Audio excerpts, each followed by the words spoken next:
بسم الله الرحمن الرحیم۔ اللہ کے نام سے شروع جو نہایت مہربان رحم والا۔ پیام لے کے جو آئے صبح مدینے سے، مریض عشق کی لائی دوا مدینے سے۔ الحمد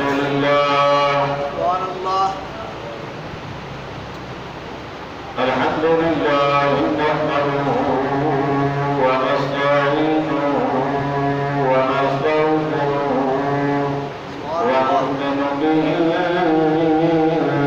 ونتوكل عليه ونعوذ بالله من شرور أنفسنا ومن سيئات أعمالنا، من يهده الله فلا مضل له ومن يضلله فلا هادي له، ونشهد أن لا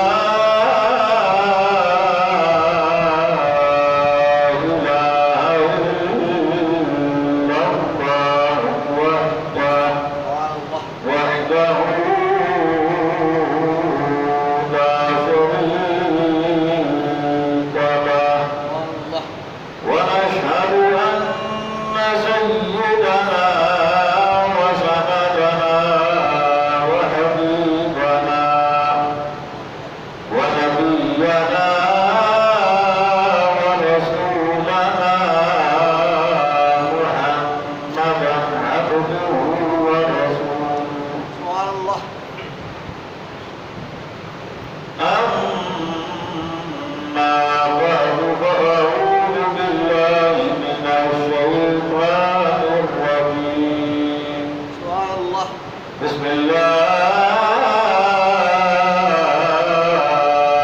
الرحمن الرحيم.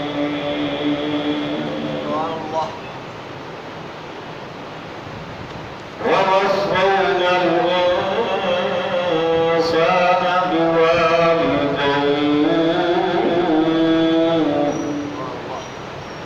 حملته أمه على وهن وفصاله في عامين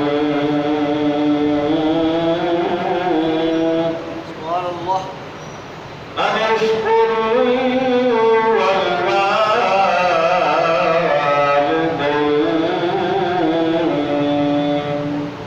إلي المصير.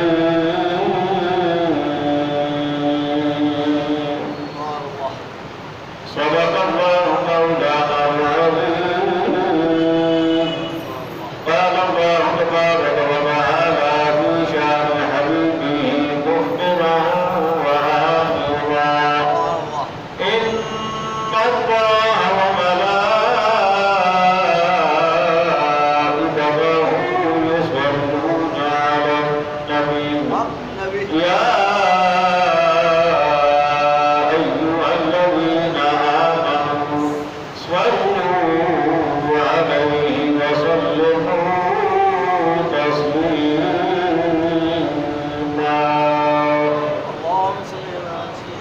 اللهم صل على سيدنا ومولانا محمد وعلى آل سيدنا ومولانا محمد وبارك وسلم بالنبي صلى الله عليه وسلم.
عزیز وقار حاضرین محفل،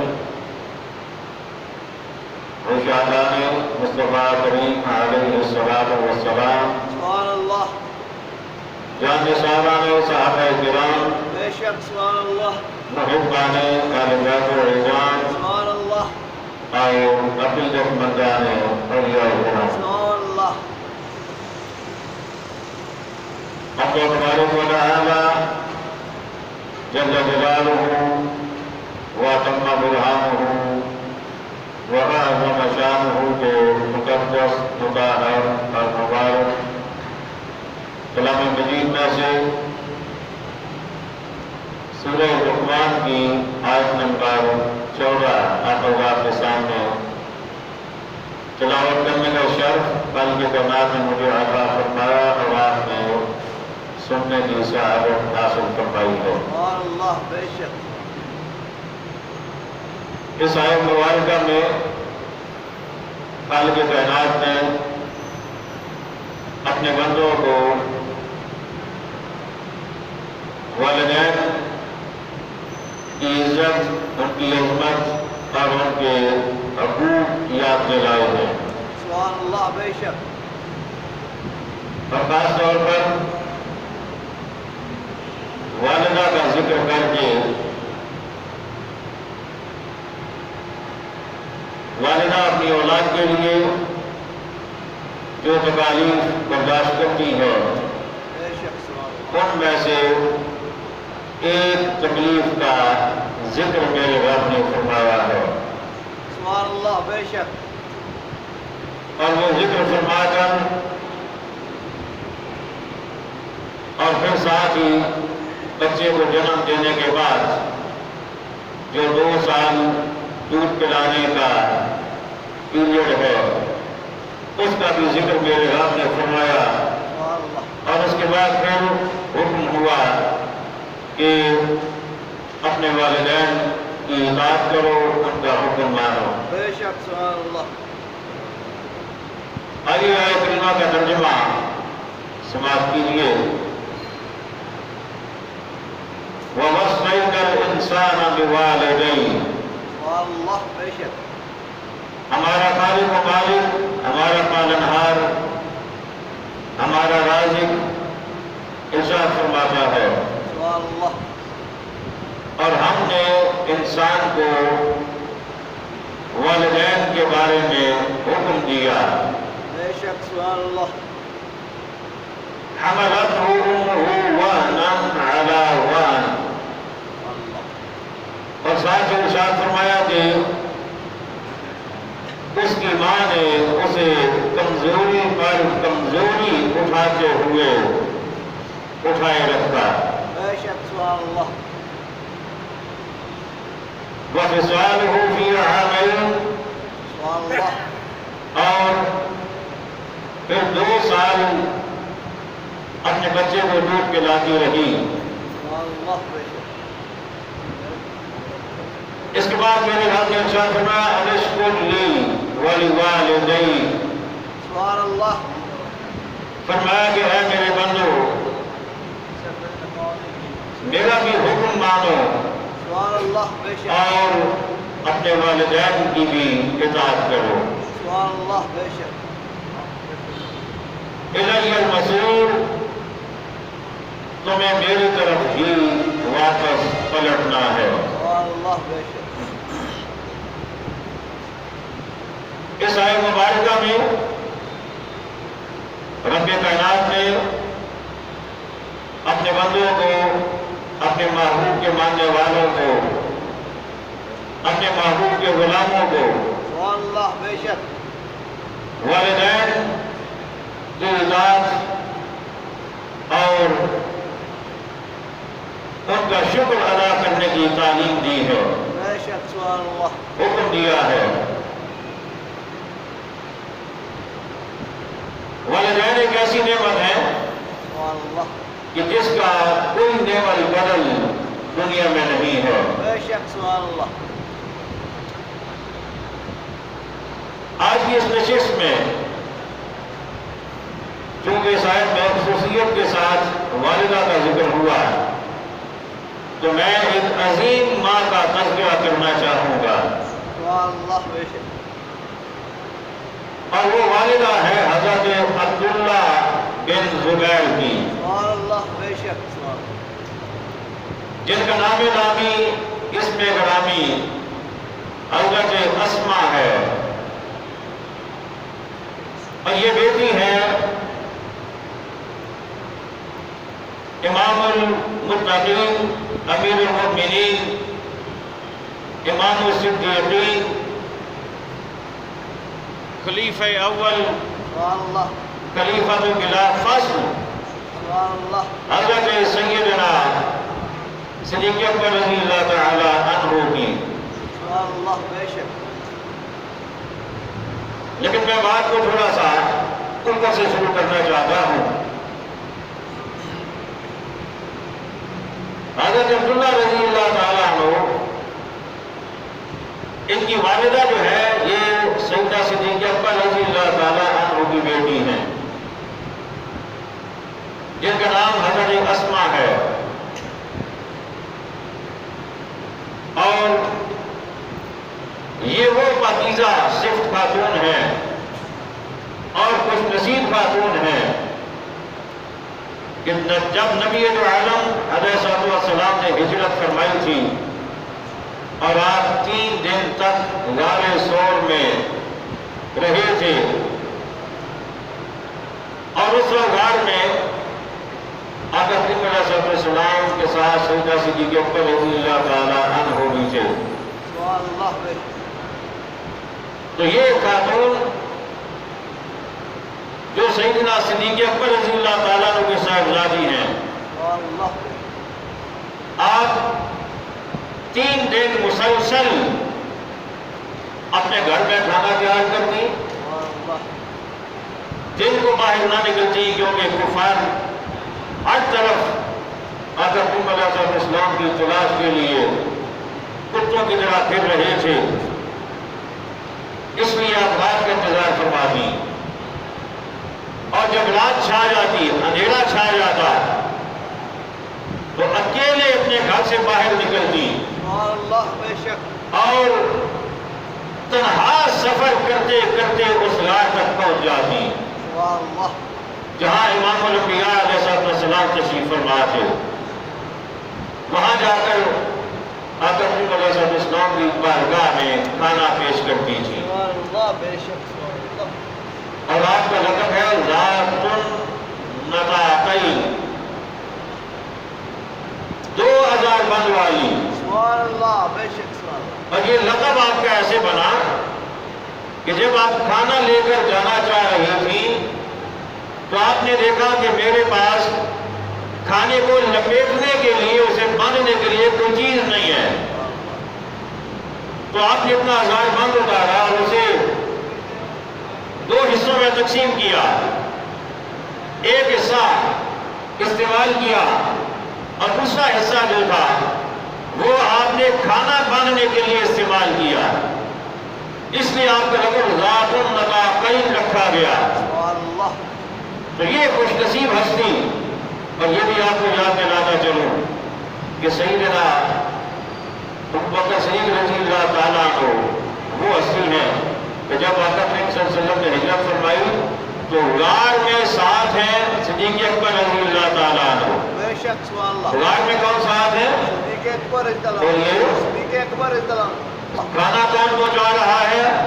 سیدہ صدیق اکبر رضی اللہ تعالیٰ عنہ کی صاحبزادی، آپ کی بیٹی، سبحان اللہ اور دن کو کچھ جب ضرورت ہوتی ہے آقا کریم صلی اللہ علیہ وسلم کی تو اس وقت صدیق اکبر رضی اللہ تعالیٰ عنہ کا بیٹا جن کا نام عبداللہ تھا، سبحان اللہ وہ رات کو غار میں ہوتے اور دن کو آ کر مکہ شہر میں آ جاتے اور آ کر وہاں سے لوگوں سے معلومات لیتے، لوگ کیا پلاننگ کر رہے ہیں، آقا صلی اللہ علیہ وسلم کے بارے میں کیا وہ منصوبہ بندی کر رہے ہیں، اور جو بھی ان کا منصوبہ ہوتا ہے وہ دن کو سب کچھ ان سے سن کے رات کو پھر غار میں جا کر آقا صلی اللہ علیہ وسلم کو اطلاع دے دیتے، سبحان اللہ بے شک سبحان اور آپ کا غلام بکریاں دن بھر چلاتا رہتا، اللہ اور جب کبھی موقع ملتا اپنی بکریوں کو ہاتھ کر گھر کے دہانے پہ لے جاتا، صدیق اکبر بکریوں کا دودھ نکالتے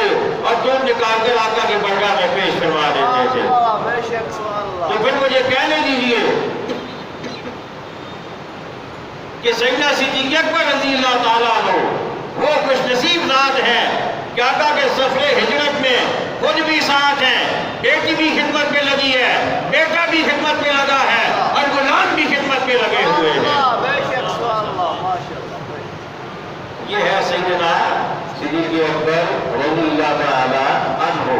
بے شک سبحان اللہ۔ ان کی بیٹی سیدہ اسماء رضی اللہ تعالیٰ عنہ کھانا پہنچاتی آقا کریم صلی اللہ علیہ وسلم کو۔ اچھا، یہ جو سیدنا صدیق اکبر رضی اللہ تعالیٰ عنہ کی سرداری ہے، ان کا نکاح ہوا حضرت زبیر بن العوام رضی اللہ تعالیٰ عنہ سے۔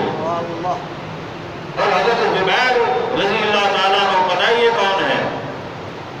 یہ آقا کریم علیہ السلام کی سگی پھوپھی حضرت صفیہ کے بیٹے ہیں۔ سگی پھوپھی آقا صلی اللہ علیہ وسلم کی، ان کے بیٹے حضرت زبیر، ان کا نکاح ہوا صدیق اکبر کی بیٹی سے۔ اب دیکھ رہے بات کتنی عظمت والا ہے۔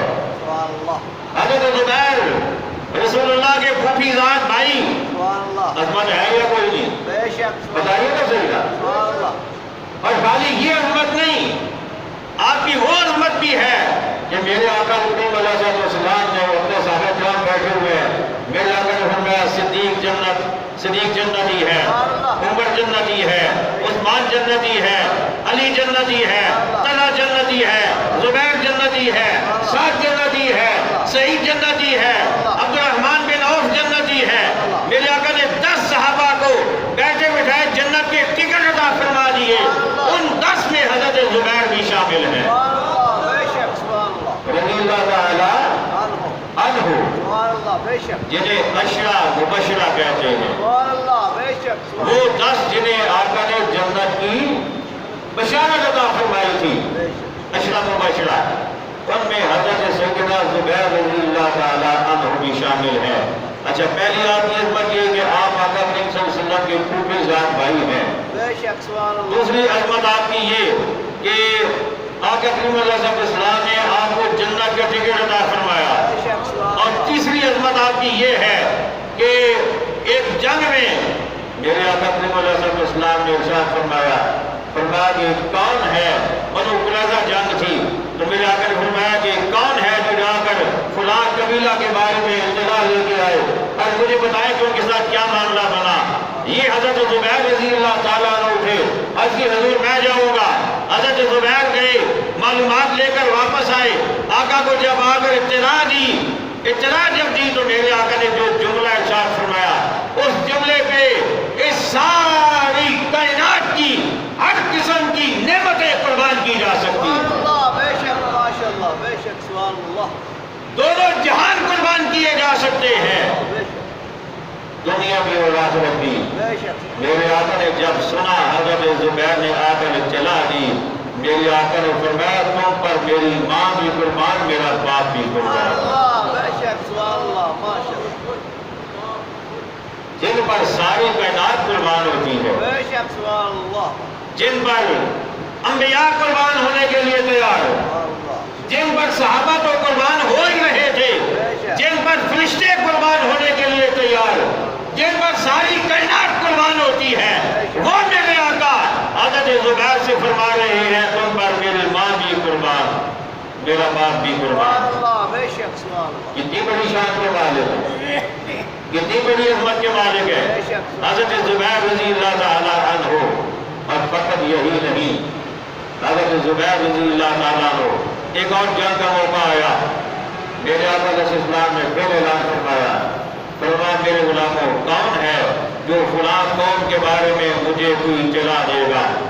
تلوار ہی کھڑے ہو گئے، اچھی حضور میں جاؤں گا۔ گئے، گھومے پھرے، آگے پیچھے دیکھا، پوچھا، سنا، مشاہدہ کیا، وزٹ کیا، آبزرو کیا، واپس آئے۔ عرض کی حضور جس قبیلے کے بارے میں، جس قوم کے بارے میں آپ نے پوچھا تھا، میں اطلاع لے کے آ گیا ہوں، میں خبر لے کے آ گیا ہوں۔ اب میرے آقا علیہ السلام نے جو انعام عطا فرمایا، اللہ کہیے نا سبحان اللہ. سبحان اللہ اب میرے آقا نے جو انعام عطا فرمایا، میرے آقا نے فرمایا اے زبیر، ہر نبی کا ایک حواری ہوتا ہے، سبحان اللہ بے شک ہر نبی کا ایک حواری ہوتا ہے، اور میرے حواری تم ہو، سبحان اللہ بے شک سبحان اللہ میرے حواری تم ہو. یہ حضرت زبیر رضی اللہ تعالیٰ ہو. اور پتہ ہے آپ، رب نے آپ کے سخاوت کا کیا جذبہ عطا فرمایا تھا، سخاوت کا کیا جذبہ عطا فرمایا تھا. ایسا جذبہ کہ آسمان بھی جھک جھک کے دیکھتا ہوگا، سورج بھی اپنی پوری آنکھوں تاب کے ساتھ دیکھتا ہوگا، چاند بھی پوری چمک کے ساتھ دیکھتا ہوگا، زمین بھی اپنے آپ کو خوش نصیب سمجھتی ہوگی جب حضرت زبیر کا قدم زمین پہ لگتا ہوگا. کیا جذبہ کا سخاوت تھا. اللہ کی راہ میں 1000 غلام تھا آپ کا. کتنا؟ 1000 مجھے بولیے. 1000 غلام تھا. حضرت زبیر رضی اللہ تعالیٰ عنہ ہوگا. سبحان وہ اللہ سارے غلام دن بھر محنت کرتے، مشقت کرتے، مزدوری کرتے، کام کرتے. پورا دن کام کرنے کے بعد جو مزدوری حاصل ہوتی، جو پرافٹ ہوتا، جو معاوضہ ملتا، آ کر حضرت زبیر کے ہاتھ پہ رکھتے تھے، سبحان اللہ بے شک حضرت زبیر کے ہاتھ پہ. اور سیرت کی کتابیں بتاتی ہیں کہ حضرت زبیر ان میں سے ایک پیسہ بھی گھر میں نہیں لے جاتے تھے. سبحان اللہ بے شک سبحان اللہ ماشاء اللہ ایک پیسہ بھی گھر میں لے کر نہیں جاتے تھے. ادھر غلام نے آ کے رکھا، ادھر کسی محتاج کو دے دیا، ادھر غلام نے رکھا، ادھر کسی مسکین کو دے دیا، ادھر غلام نے رکھا، ادھر کسی بیوہ کو دے دیا، ادھر غلام نے رکھا، ادھر کسی محتاج کو دے دیا. سارے کا سارا 1000 غلاموں کی کمائی جب تک اللہ کے بندوں میں تقسیم نہ فرما لیتے اپنے گھر میں داخل نہیں ہوتے تھے. سبحان اللہ بے شک سبحان اللہ یہ ہے حضرت زبیر رضی اللہ تعالیٰ عنہ. بے شک سبحان اللہ آقا کریم علیہ السلام کے پھوپھی زاد بھائی. اور ان کا نکاح ہوا اس خاتون کے ساتھ سبحان اللہ جو بیٹی ہے وہ صدیق اکبر کی بیٹی ہے، بے شک سبحان اللہ ماشاء اللہ اور حضرت اسماء رضی اللہ تعالیٰ عنہا. آپ کی عظمت، آپ کی شان، آپ کا مقام، آپ کا مرتبہ، اللہ اللہ. آپ خود بھی صحابیہ ہیں. کہیے نا سبحان اللہ. یہ کوئی چھوٹا مرتبہ تو نہیں ہے.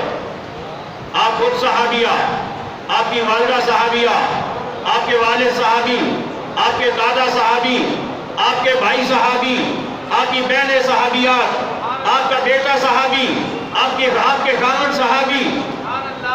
کتنی بڑی بات ہے، بے شک سبحان اللہ کتنی بڑی بات ہے. حضرت اسماء رضی اللہ تعالیٰ عنہا. پھر رب نے ان دونوں کو، اس مقدس جوڑے کو سبحان اللہ بے شک جو بیٹا عطا فرمایا. سبحان اللہ ماشاء بیٹے کو اللہ جس کو بھی دے اس گھر میں خوشیاں آ جاتی ہیں، اللہ بے شک سبحان اللہ اس گھر میں خوشیاں آ جاتی ہیں.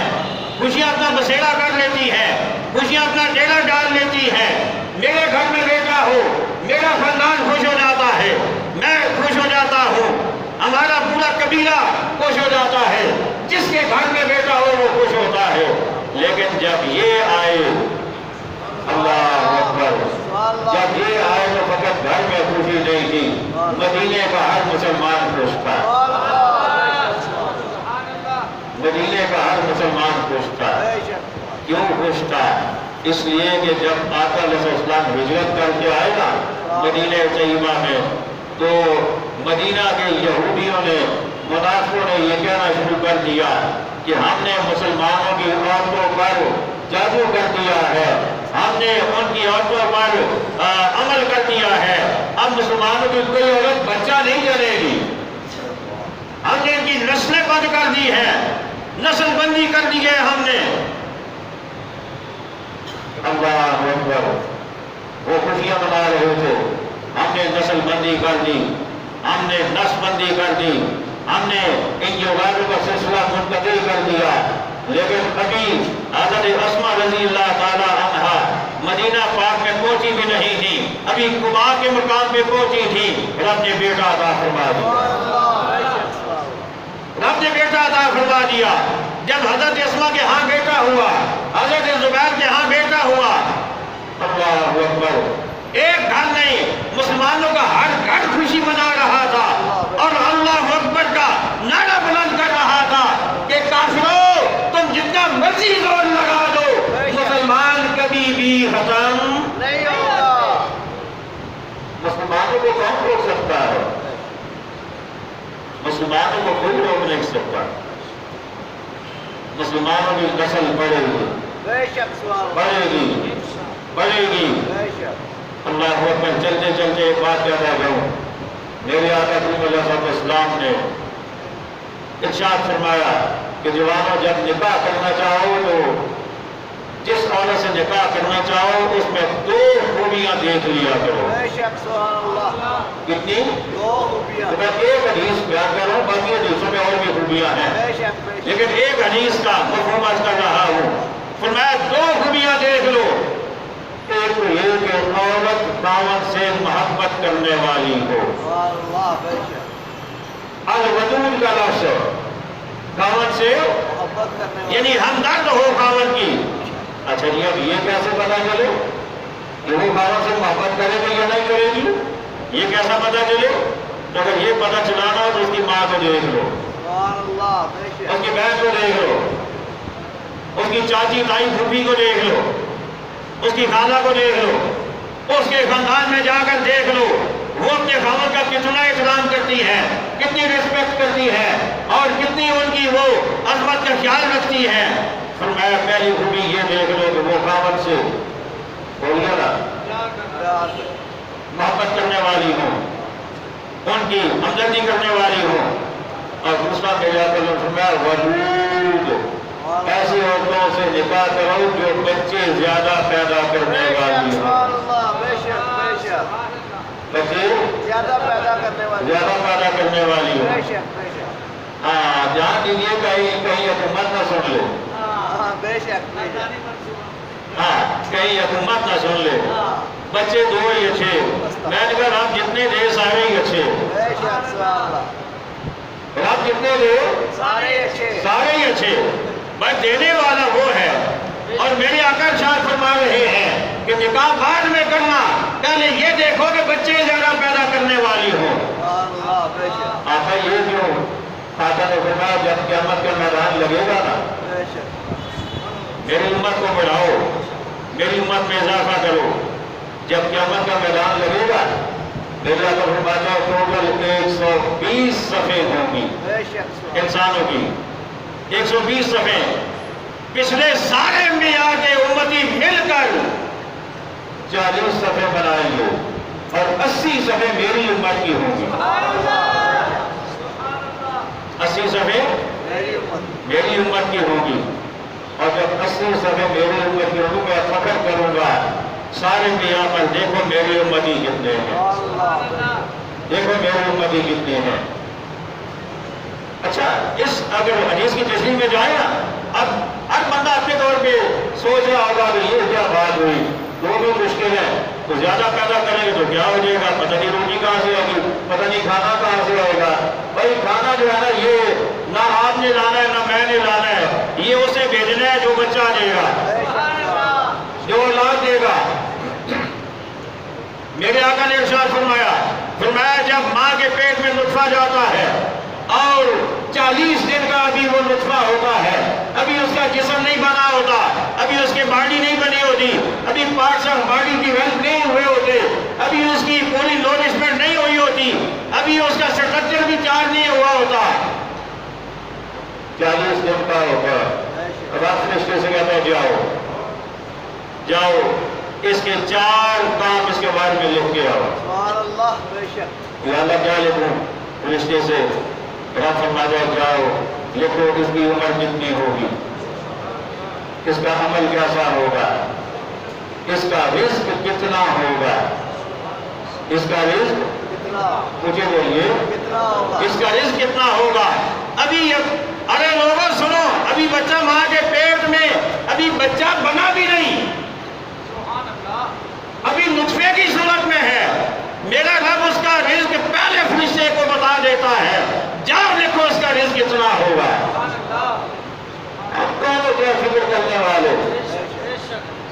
اگر باپ کروڑ پتی بھی ہو نا، بچے کی قسمت میں روٹی نہ ہو تو بچہ بھوکا ہی رہے گا، بے شک بچہ بھوکا ہی رہے گا۔ بھوکا رہے گا۔ اور اگر بچے کی قسمت میں روٹی ہو تو باپ اگر کنگال بھی کیوں نہ ہو تو روٹی اسے ملے گی، بے شک کیونکہ رزق کا وعدہ اللہ نے کیا۔ اللہ کا وعدہ ہے، بے شک رزق کا وعدہ۔ ہاں اگر کسی بیماری کے باعث کوئی بیماری ہے، عورت کمزور ہے، کوئی اور وجہ جس کی وجہ سے آپ فیملی پلاننگ کر لیتے ہیں وہ ایک الگ چیز ہے، لیکن اس خیال سے کہ کھانا کہاں سے آئے گا، میں سمجھتا ہوں اس سے بڑی اللہ کی ناشکری کوئی نہیں، بے شک ایمان کی کمزوری کوئی نہیں ہے۔ بہرحال بات آگے چلی گئی۔ اب دیکھیں نا، اس وقت دنیا میں یہودی سب سے زیادہ ہے، اس کے بعد عیسائی ہیں، اس کے بعد مسلمان ہیں، تیسرے نمبر پہ مسلمان ہیں۔ میرے آقا نے فرمایا اپنی تعداد بڑھاؤ، اضافہ کرو کی آبادی میں، مسلمانوں کو بڑھاؤ۔ مجھے بتاؤ اگر مسلمان کائنات میں سب سے زیادہ ہوتے اس کا پلہ بھاری ہوتا؟ مسلمانوں کا، مجھے بولیے، مسلمانوں کا ایک گھر کا ایک بندہ کمانے والا ہے، اگر دو ہو جائیں تو رزق بڑھے گا یا کم ہوگا؟ بڑھے گا، مجھے بولیے نا، بڑھے گا، بڑھے گا یا کم ہوگا؟ اگر 4 ہو جائیں بڑھے گا یا کم ہوگا؟ بڑھے گا، اگر 10 ہو جائیں بڑھے گا، بڑھے گا یا کم ہوگا؟ یہی معاملہ فیکٹری کا، یہی معاملہ ملک کا، یہی معاملہ کسی کنٹری کا ہوتا ہے۔ اگر ایک کنٹری میں نوجوانوں کی تعداد زیادہ ہے، فیکٹریاں زیادہ لگے گی، کارخانے زیادہ لگیں گے، ملیں زیادہ لگیں گی، فوج میں زیادہ جوان جائیں گے، مجھے بتائیے ملک ترقی کرے گا یا پیچھے جائے گا؟ ترقی کرے گا۔ یہ کیا سوچ ہوئی کہ بندے کم ہونے چاہیے، آبادی کم ہونی چاہیے؟ بہرحال واپس چلیے، حضرت زبیر رضی اللہ تعالیٰ عنہ کے ہاں اللہ نے بیٹا عطا فرمایا، بیٹے کا نام عبداللہ۔ مسلمان خوش ہو گئے کہ کافر کہتے تھے اب کوئی اولاد کسی مسلمان کی نہیں ہوگی۔ جب آپ پیدا ہوئے آپ کو ماں نے اٹھایا، باپ ساتھ چلا، دونوں مقدس ہستیاں اپنے بیٹے کو لے کر رسول اللہ کی بارگاہ میں پہنچ گئے۔ میں اونچی اور سبحان اللہ سننا چاہتا ہوں، میں ایسے بھی اونچی سننا چاہتا ہوں۔ رسول اللہ کی بارگاہ میں پہنچ گئے، بیٹا دیا کس نے؟ بولیے نا، بیٹا دیا کس نے؟ اللہ نے۔ تو چاہیے یہ تھا کہ جہاں بھی تھے سجدے میں پڑ جاتے، بے شک جہاں بھی تھے وہاں پہ اللہ کا شکر ادا کرتے، اور کیا بھی ہوگا، بے شک سبحان اللہ۔ کیا بھی ہوگا۔ لیکن بیٹا اٹھا کر رسول اللہ کی بارگاہ میں آقا اللہ نے بیٹا عطا فرما دیا۔ یہ مدینہ شریف میں پیدا ہونے والا پہلا بچہ ہے، سبحان اللہ، بے شک حضرت عبداللہ بن زبیر رضی اللہ تعالیٰ عنہ۔ آقا کی بارگاہ میں میرے آقا علیہ السلام نے ایک کھجور لی، اسے اپنی مبارک زبان میں رکھا، اسے چبایا، چبانے کے بعد اسے نکالا، حضرت زبیر کے حضرت عبداللہ کے منہ میں ڈال دیا۔ رواج تھا کسی دور میں، آج بھی کہیں کہیں شاید ہو کہ گھٹی کسی اچھے آدمی سے دلواؤ، بے شک سبحان اللہ۔ بچہ پیدا ہو کسی نیک آدمی سے، کسی پرہیزگار آدمی سے گھٹی دلواؤ، یہ رسول اللہ کی سنت ہے، یہ صحابہ کی سنت ہے۔ حضرت زبیر بڑی عظمتوں کے مالک، بڑی شان کے مالک، بڑی رفتوں کے مالک، لیکن خود گھٹی نہیں دی، خود گھٹی نہیں دی۔ آقا کی بارگاہ میں آقا بیٹا پیدا ہوا، میرے آقا علیہ السلام نے کھجور چبا کر ان کی زبان مبارک پہ رکھی، ان کے منہ میں رکھی۔ حضرت زبیر رضی اللہ تعالیٰ عنہ جوان ہوئے، بڑے ہوئے، اور آپ کی والدہ حضرت اسماء رضی اللہ تعالیٰ عنہ وہ بھی حیات۔ اب حضرت زبیر وہ ہیں، حضرت عبداللہ رضی اللہ تعالیٰ عنہ وہ ہیں کہ ہر موقع پر جہاں کہیں بھی دین کے خلاف کوئی فتنہ اٹھا یہ نوجوان سامنے آ گیا، سبحان اللہ، بے شک سبحان اللہ۔ یہ سامنے آ گئے۔ اب آپ کی عمر کے 73 سال پورے ہونے والے ہیں، ماشاء اللہ سبحان اللہ۔ 72 سال آپ کی عمر کے ہو چکے، اور ٹوٹل عمر آپ کی 73 سال، 72واں سال جاری آپ کی عمر کا۔ اموی خلیفہ عبد الملک تخت نشین ہے، لیکن اس کی حکومت اسلام کے مطابق نہیں ہے، اس کے سارے کام اسلام کے مطابق نہیں ہے، نہیں ہے، اسلام کے خلاف جا رہا ہے۔ عبداللہ بن زبیر نے مکہ المکرمہ میں اپنی خلافت کا اعلان کر دیا. باقی ہر جگہ عبد الملک کی حکومت اور مکہ شریف میں عبداللہ بن زبیر نے اپنی حکومت کا اعلان کر دیا. آج اس نے عبد الملک نے اپنے گورنر جس کا نام حجاج بن یوسف تھا، وہ بڑا ظالم تھا، وہ کہا کرتا تھا کہ لوگ فصل کاٹتے ہیں گندم کی یا کوئی اور فصل کاٹتے ہیں، مجھے لوگوں کے سروں کی فصل کاٹنے میں مزہ آتا ہے. لاکھوں کے حساب سے لوگوں کو مروانے والا، لیکن میرا رب بڑا بے نیاز ہے. رب مجھے بولیے، رب بڑا بے نیاز ہے. وہ بخشنے پہ آئے تو ظالم کو بھی بخش دیتا ہے. وہ کوئی نہ کوئی اس سے کام ایسا کروا لیتا ہے. اب ہمیں نہیں پتا قیامت کے دن حجاج بن یوسف کا کیا بنے گا، لیکن ایک کام میرے رب نے اس سے ایسا بھی کروا لیا کہ جو آج مجھے بھی کام آ رہا ہے آپ کو بھی کام آ رہا ہے. اور وہ کام پتہ ہے کیا؟ قرآن مجید پر زبر زیر پیش مد شد نہیں تھے. بغیر اعراب کے قرآن پڑھا جاتا تھا کیونکہ عرب لوگ تھے، عربی پڑھ سکتے تھے اور اعراب کی ضرورت نہیں تھی. لیکن حجاج بن یوسف نے قرآن مجید پہ اعراب لگوا دیے. شاید اللہ بخشنا چاہتا ہوں تو بے نیاز ہے. یہ تو قیامت کے دن معاملہ ہوگا جو بھی ہوگا، لیکن ظالم ضرور تھا، اس میں کوئی شک نہیں ہے. حجاج بن یوسف اسے روانہ کیا، جاؤ میرے خلاف بغاوت ہو گئی ہے، عبداللہ بن زبیر نے حکومت بنا لی ہے، جاؤ وہاں پہ چلے جاؤ اور اس کو سرکوبی اس کی کرو اور اسے میری بیعت لو، اگر نہیں تو جا کر اس کا سر کاٹ کر میرے پاس لے آؤ. 5 مہینے اور کچھ دن مکہ شریف کا محاصرہ رہا. حجاج بن یوسف نے محاصرہ کی یہ رکھا. حضرت زبیر اور آپ کے ماننے والے سارے مکہ شریف کے اندر ہیں. انہوں نے باہر پہاڑوں کے اوپر سے منجنیق کے ذریعے پتھراؤ کیا، پتھر برسائے، کعبہ شریف کو بھی نقصان پہنچایا، کعبہ کا پردہ بھی جلا، باقی بھی نقصانات ہوئے. اور جب 5 مہینے اور کچھ دن گزرے، آپ کے جب کافی سارے دوست شہید ہو گئے تو آپ کسی طریقے سے وہاں راستے سے نکلے اپنی والدہ کے پاس پہنچے. جو اصل میں آپ کو پیغام دینا چاہ رہا تھا کہ والدہ کی عظمت اور والدہ کا روپ اور والدہ کا مقام اور مرتبہ اور والدہ کا کردار کیسا ہونا چاہیے. اپنی والدہ کے پاس پہنچے، حج کرنے لگے، اپنی جان حالات یہ ہو چکے ہیں، میرے دوست کافی سارے شہید ہو چکے ہیں، اب میرے پاس 3 آپشن ہیں. مجھے یہ کہا جا رہا ہے کہ یا تو گرفتاری دے دو، اگر گرفتاری نہیں دیتے تو کہیں اور نکل جاؤ، محفوظ طریقے سے تمہیں کچھ نہیں کہا جائے گا، اور یا پھر مرنے کے لیے تیار ہو جاؤ. تو امی جان مجھے بتائیے میں کیا کروں. اور والدہ کون ہے؟ والدہ کون ہے؟ صدیق اکبر کی بیٹی ہے. والدہ کون؟ صدیق اکبر کی بیٹی ہے. آگے بھی کوئی معمولی ہستی نہیں ہے، صدیق اکبر کی بیٹی. آپ نے لمبی گفتگو فرمائی لیکن اس میں 2-3 جملے آپ کے سناؤں گا آپ کو.